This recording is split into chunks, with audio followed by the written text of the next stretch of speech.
You are about to hear a telephone conversation between a man and a woman about a rental property. First, you have some time to look at questions 1 to 7.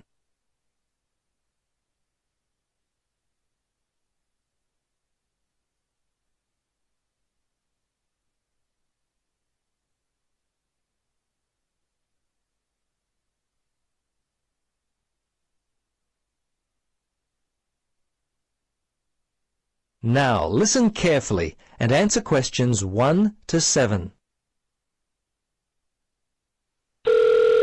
Central Realty, Jill speaking. How can I help you? Yes, hello, Jill. I've got a problem, a complaint I wish to register. Who should I speak to? You'll want to speak to Tracy, the residential manager. Just a moment and I'll put you through. Thanks. Hello, this is Tracy. I understand your rent is going to be increased. Yes, this is why I'm calling.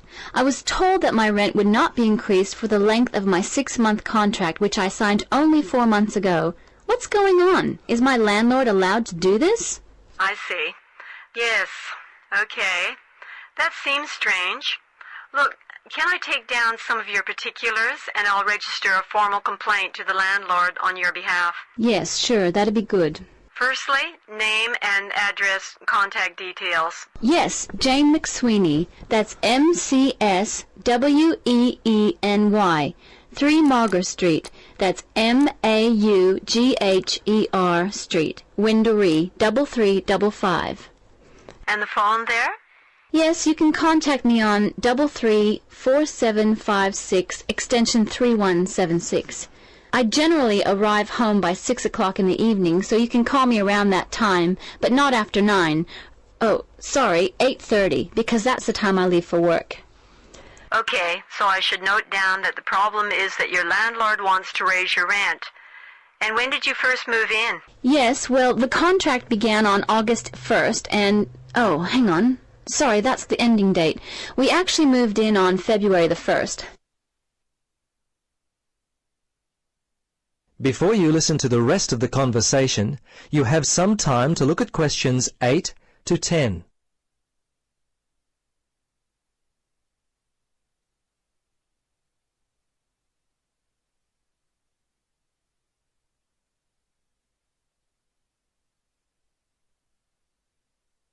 Now, listen carefully and answer questions 8 to 10.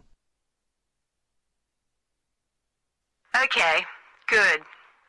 Now, if need be, you will have to send a letter to the Rental Tenancy Board. But as I said, first let us approach your landlord on your behalf and see if we can work out the problem before it gets to that situation.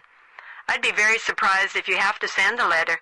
95% of these kinds of problems get solved early on.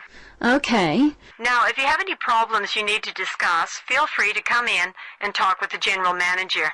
In the meantime, if you would just wait until we receive an answer from your landlord, we'll be able to then plan our next step. Is there anything else I could be doing? Well, you could write a letter to the RTB listing all the events as they happened from your point of view. But as I say, hold on to it. Don't send it unless we have to. Well, that's about it for now. Thanks for your call. I'm sure we can sort this out. Thanks very much for your help. I hope we can sort it out too. Bye for now. Yes, bye. That is the end of part 1. You now have half a minute to check your answers.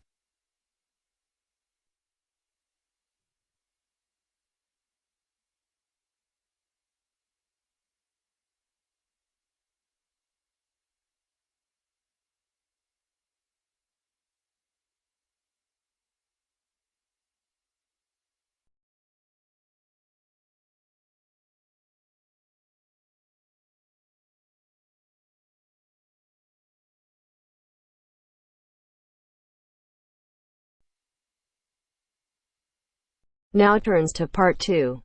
Part 2.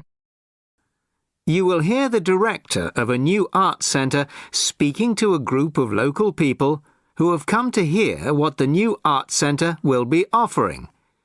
First, you have some time to look at questions 11 to 15.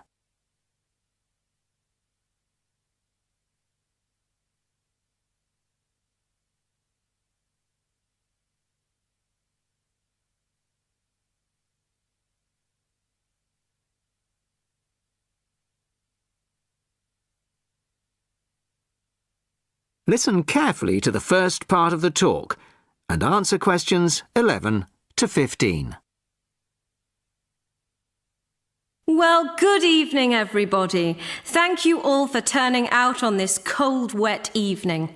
Welcome to our new art centre. I'm delighted that so many people are interested in finding out about the facilities and events that we'll be offering. I'll start with the regular evening events that we've scheduled so far. Sunday night will be film club night. Each week, we'll be showing a classic film from the 40s, 50s or 60s. Films will start at 6:45, and afterwards there will be an opportunity to discuss the film in the cafe bar for anybody who'd like to. Tickets for the film will be £5, but the discussion afterwards is free, although anybody who wants to buy me a drink is welcome to do so. On Thursday evenings at 7:30, the auditorium is given over to productions by touring theatre companies. This coming Thursday, we're very excited to be welcoming Pizzazz, a drama company featuring both able-bodied and physically handicapped actors. They'll be performing a rather special version of William Shakespeare's The Tempest, featuring music and dance, as well as dialogue. Fridays and Saturdays will be music nights, starting at 8 p.m, with classical or traditional music on the Fridays and pop rock on the Saturdays. However, as the sound system hasn't yet been fully installed, these events won't be starting for another few weeks. As well as evening performances, various events will take place during the day. So far, a mothers and toddlers session has been arranged for Monday afternoons, and of course, anybody can drop in for a coffee or a sandwich. The cafe bar will be open from 11 a.m. to 3 p.m. and 6 p.m. to 11 p.m. Mondays to Fridays, and 11 a.m. to midnight Saturdays and Sundays. Lunch will be served from 12:30 till 2, and light snacks will be available all day. Of course, this programme is just the start, and we expect to be announcing many additional events in the near future. Before you hear the rest of the talk, you have some time to look at questions 16 to 20.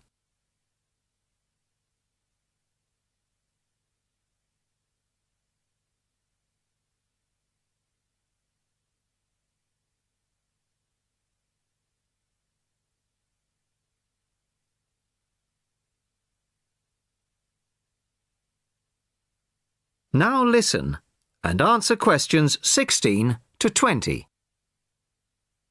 Now I'd like to take this opportunity to tell you about becoming a member. Membership benefits include reduced price tickets, priority bookings, and a monthly newsletter, which will feature the latest details of forthcoming events, plus details of other arts events in the local area. The cost of membership is just £15 a year, which I think is very reasonable. To get a membership card, you'll need to provide us with a passport-sized photo, plus payment, of course, by cash or cheque. We can't accept credit cards, I'm afraid, at least not for the moment. We hope to have credit card payment facilities available in the not-too-distant future. Then, when you want to buy reduced price tickets, you simply show your card at the box office or quote your membership number if you're making a telephone booking. Generally, a membership card will save around 20% on the full ticket price, so it really is very good value. Now we come to the most important part, your suggestions. It's your art centre, so we want to hear what you'd like to see.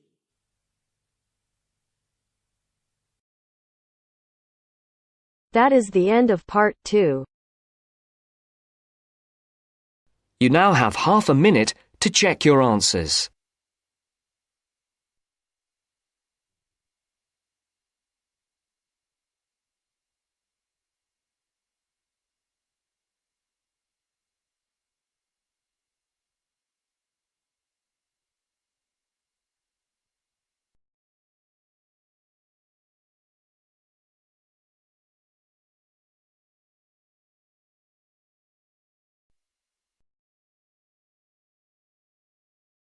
Now turns to Part 3. Part 3.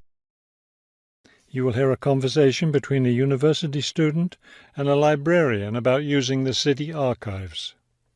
First, you have some time to look at questions 21 to 24.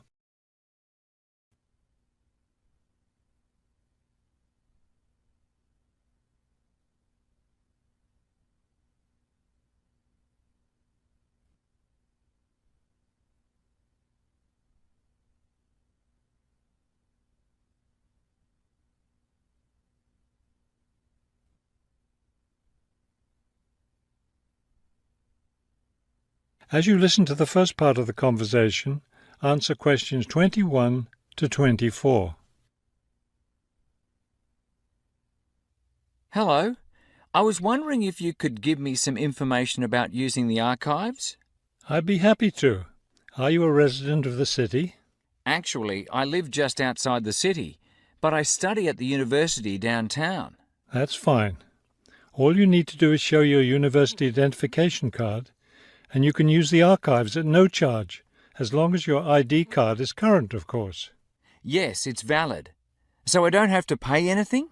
No, city residents pay an annual fee, but students can use the archives for free. Everyone else needs to get special permission from the director, but that doesn't apply to you, of course. Oh, good. I was also wondering about the schedule. I have classes every day, Monday through Friday, and I also have a part-time job. So I could really only use the archives on weekends. That's not a problem at all. We're open all weekend. Actually, the only day we're closed is Monday, so you can come any day, Tuesday through Sunday. Are you open in the evenings? Yes, we're open from 9:30 in the morning until 8:30 in the evening. That will fit my schedule well. Before you hear the rest of the conversation, you have some time to look at questions 25 to 30.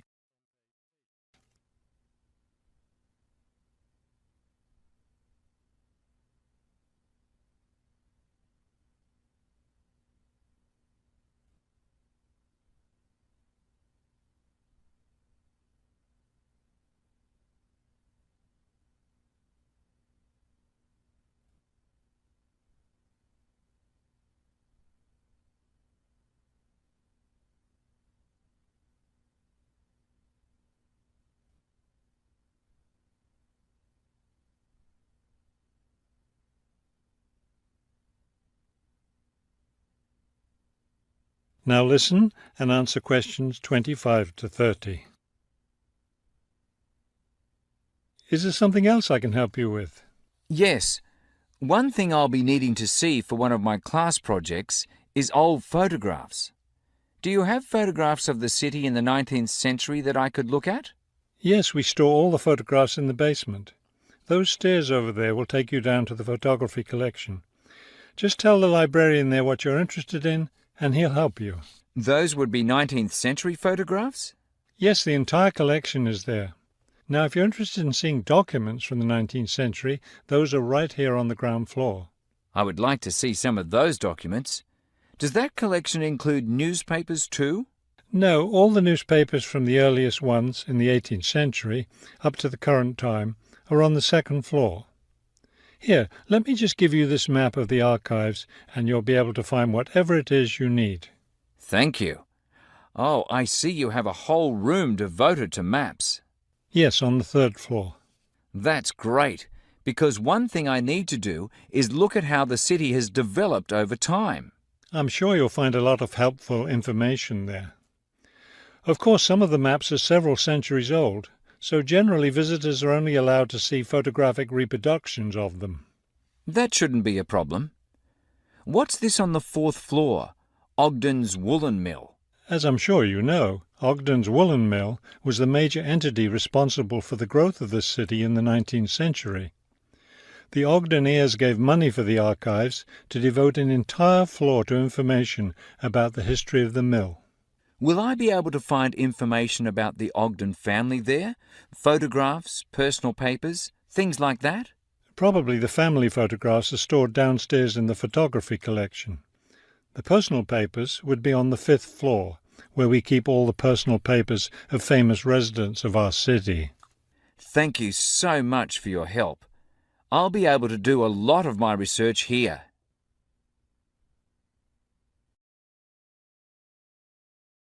That is the end of part 3.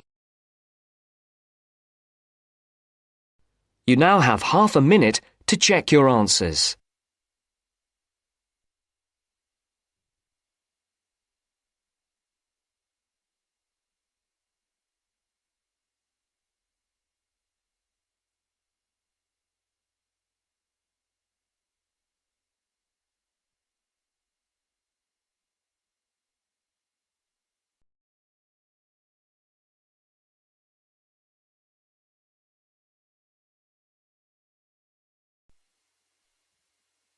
Now turns to part 4. Part 4. You will hear part of a careers advice talk on working freelance. First, you have some time to look at questions 31 to 40.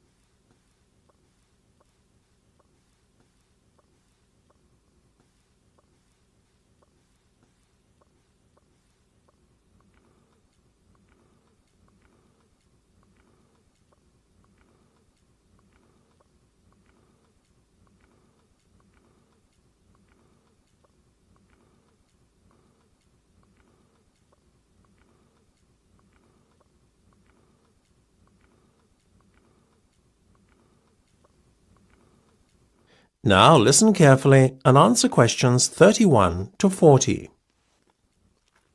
Working for an employer in a 9-to-5 job has long been the accepted norm. However, this could soon be set to change. A rising level of unemployment, combined with a sense of disillusionment amongst employees with their workaday lives, is at the root of this modern-day revolution in the workplace. Now, there is a growing trend amongst people of all ages and from all walks of life to opt for freelance work rather than working for an employer.